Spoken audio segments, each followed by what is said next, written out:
In this video, we're going to show you how you can fix YouTube picture-in-picture not working. If this video helps, consider liking the video and subscribing for even more helpful content. Picture-in-picture, or PiP, lets you watch videos in a small little window while using other apps. If it's not working, it can be very frustrating, but here's a few quick fixes that you can try.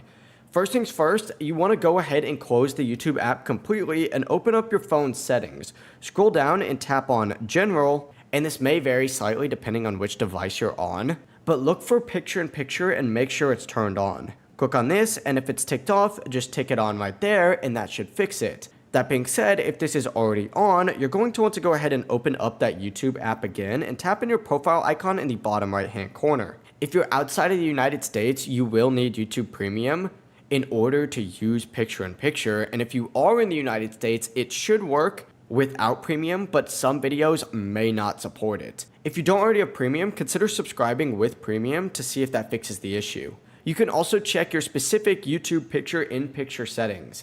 If you have Premium, if you need it, go ahead and tap on the settings in the top right hand corner. It's going to be that little gear icon, and scroll down until you find playback. Go ahead and click on this option and make sure picture-in-picture is enabled. It's going to be at the bottom of this section here. If it's ticked off, just go ahead and tick it on. That should have fixed all of your issues. As you can see, if I have a video like this up, I can now close it, and oh my god, I'm watching the College Football 26 trailer while doing other things on my phone. Thank you so much for watching. I look forward to helping you again in the future. Make sure to leave a like and subscribe if you're brand new.